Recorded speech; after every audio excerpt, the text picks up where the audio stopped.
Welcome to the channel, The Horror Chronicles. Today, dear listener, I will not tell you about a terrifying experience or story, as these things happen every day, and they will happen a lot, and you will find them anywhere. But I came today to tell you a fact that I do not know whether you know it or it happened to you before, and as an introduction to our subject. Allow me to ask you, have you ever thought to yourself, where did the magic books come from? Who laid the foundations of magic? Who invented talismans? And how did we humans know it?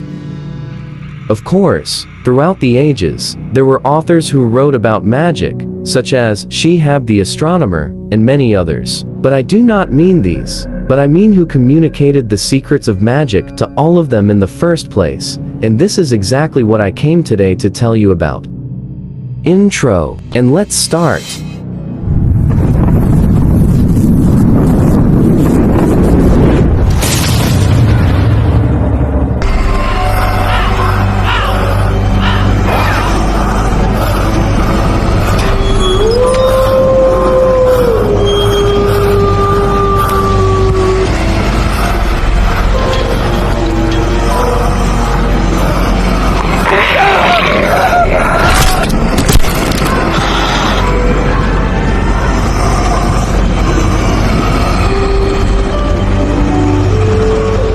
Jerusalem was captured during the First Crusade in 1099. It started about 950 years ago. The Crusades had seized many Islamic cities, and during those wars many massacres were committed and sanctities were violated. And there was a group of knights among them, one who is the focus of our conversation. I know, your curiosity has increased, dear reader. Let me explain everything to you. There was a knight called Hugh Bayan of the Jewish origin, a brave knight with a heart that did not fear anything mighty, and he had been baptized a Christian in order to satisfy his desires in wars and massacres, as he was passionate about such things. A brave knight with a heart that fears nothing. One day, this knight was bathing in one of the famous baths of Jerusalem, Aladdin's bath, when a bald old man wearing a black cloak and a short mustache approached him and whispered in his ear, saying, "Do you know your wife, Catherine? And what you have done here, you damned bastard?" Hugh narrowed his eyes, winked narrowly, and replied, "Who are you, old fool? And how do you know my wife's name?"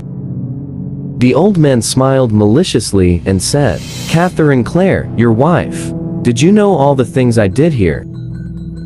Hugh stood up in a fit of rage and grabbed the old man by the neck and said to him, "Who are you, you despicable old man, and how dare you say such things?" Hugh's excitement attracted the attention of his fellow knights, who were also bathing, so he looked at them too, and saw the astonishment on their faces. The surprise was that there was no old man there, and that he was talking to a pillar of baptism in the bathroom. Hugh was shocked and kept staring at them and said, He was here. How did he disappear?" Days passed, and Hugh's mind was preoccupied with this incident, when he was surprised by the voice of one of them whispering, saying to him, "Are you done thinking, Hugh? Well, I will tell you who I am. I am Baphomet, the bearer of light. I am the one who will give you everything. Power, money, influence, power, and prestige. I will make you the richest of people." The old man smiled a yellow smile and said, "I am Baphomet." Hugh turned around and saw the old man he had met a few days ago in front of him, smiling wryly. Hugh became confused and did not know what the costume was going on. Then he encouraged a little and said to him, "What do you want from me, you bastard? I do not believe in these sorcery things."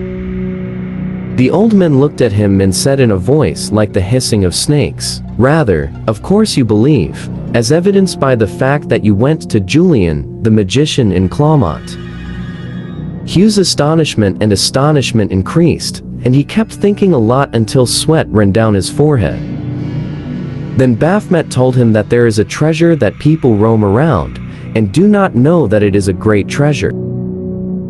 Hugh, and what is this treasure? But the definition? Baphomet, you'll know when you agree to my terms. Hey, what conditions are you talking about? I'm almost running out of patience with you, you damned one. Come on, say what you have. Baphomet interrupted him in a sharp tone this time, narrowing his slit eyes and saying to him, to see me in my true form, so that I can see the strength of your heart, and if your eyes blink, I will kill you immediately. Hugh felt that his limbs were paralyzed, and that there was a strong awe and fear of this entity in front of him and of what was coming upon him. But Baphomet's tone ignited the spirit of challenge in Hugh's soul, the knight that everyone fears. Hugh, okay, come on, show me what you've got. And here, the burning lamps went out as soon as he finished his sentence, and came back again, so that Hugh could see something he had never seen in his life. Baphomet was embodied in his true form. Hugh kept talking to himself. What is this? My God, these are not human shoulders, nor is this a human hand. What are these whos, and what is this majestic entity? He tried to speak, and his voice came out in a normal tone that was not tinged with fear, and to collect the fragments of his thoughts, and he said, What are you, you ugly freak? Baphomet, I am a demon, and now, I want you to hear me carefully and do everything I tell you. He said to him, You idiot, keep digging. Will you still look at us, old man, and watch the excavation process from afar? Come on, come closer. The old man looked at him with sharp eyes and said to him, You idiot, keep digging. I can't get any closer than this. Come on, keep going.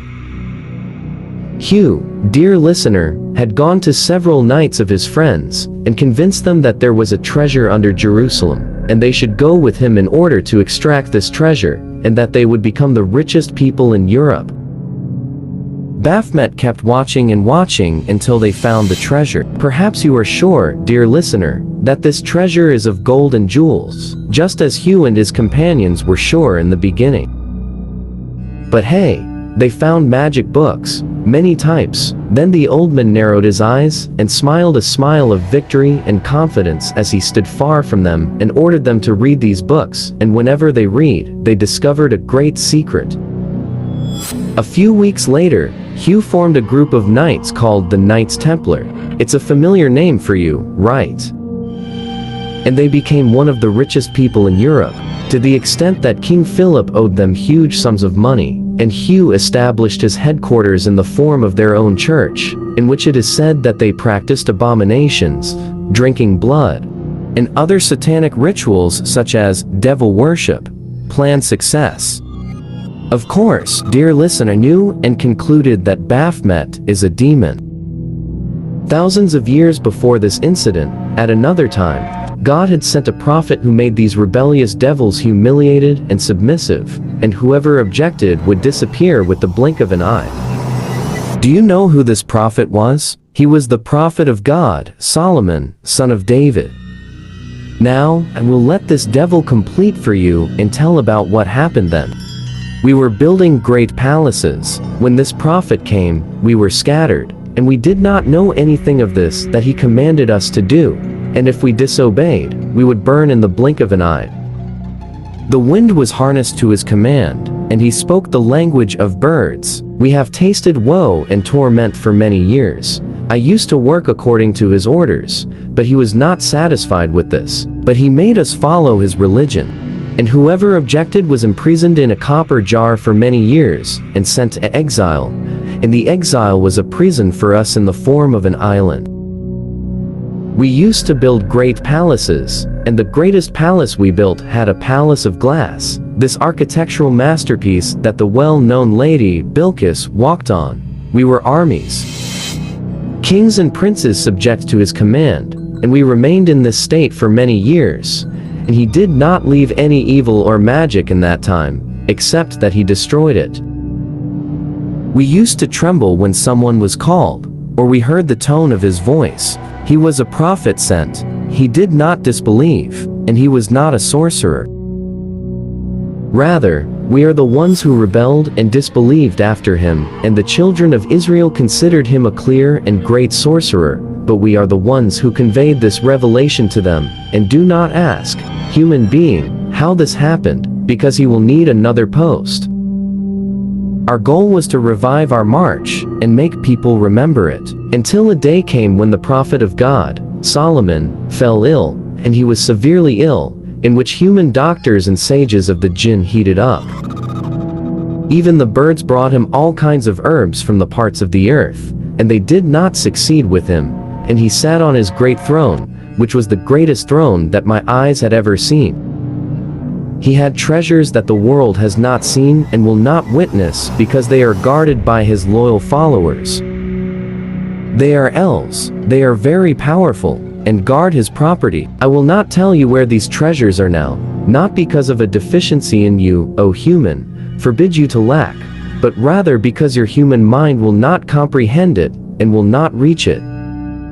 Solomon's disease was controlling him to the point that he did not feel us until the idea came to our mind that we would write down and memorize all our magic sciences that would make us control over human beings. And he was then ordering us to build a palace for him. Some of us were building, and another part was digging under his throne until the digging was completed. And we are very careful, because if any demon approaches the throne of Solomon, he will burn immediately. We have thrown into this great pit all the books that we have written over the years. We used to write, blog, and throw into the hole until we discovered by chance that Solomon had died on his throne. And this discovery was the work of the least of creatures, the irony of fate. And when he died, we wanted these books to reach the sons of Adam in any way. We give you money, prestige, and power. We give you anything. We give you a life of luxury. We make you think that heaven is on earth, and there is no other. We give you desires. We give you women. We give you things that you cannot find except with us. In exchange for you reading these books, working with us, becoming our ally, giving us the covenant, disbelieving in any religion, and following only those we tell you. This was our way to deliver our books to you people. As I said, we cannot approach the throne of Solomon and take out the books ourselves, because we will be burned, but you can. And now that the earth is filled with it and magic, disbelief and misguidance have increased. You are now hurting each other through our books. Hatred has become. It is spread among you. It has become. The easiest way for you to take revenge on someone is through our books, in exchange for a very small amount, from our point of view. But in fact, it is something that if you reach it, you would have deprived the afterlife that we convinced you that it does not exist. This method is blasphemy in God and the desecration of the heavenly books. This pleases our Father Iblis, and our plan, which we planned for many years, has succeeded, and we have published books among you. The demons buried magic books under Solomon's chair. The story of the Knights Templar is well known in history books, with its infamous end when they were burned alive. However, foreign history books are always confused whenever they mention the thing that the first 9 knights were digging under the Temple Mount to find. These books mention many stories and speculations. In one of the narrations, they mention that the knights, when they dug up, found magic books. What makes this narration the correct one is the presence of a counterpart to it from the mother books of the interpretation of the Quran, where the commentators unanimously agreed during their interpretation of the verse, Harat and Marut in the Quran, that the devils buried the magic books under the chair of Solomon, that is, under the Temple Mount. And that there were people who came after that, and Satan prepared them in human form, and showed them the place where those books were buried, so they took them out. But the interpreters did not know who those people were, who Satan prepared for and extracted the books. The combination of foreign history books and Arabic exegetical books shows you the true story that took place. That combination that no one bothered to think about. And here I am, dear reader, presenting it to you today through the tongue of the famous Satan, whom the Knights Templar worshipped, as they confessed with their tongue, the devil, Baphomet. And this was the beginning of everything. Dear listener, it was the demons who invented magic books from time immemorial during the reign of Solomon, and they are the ones who made people bring them out with their stupidity, naivety, greed, and love for money and lusts. Finally, thank you for watching, and do not forget to subscribe to the channel and activate the like button.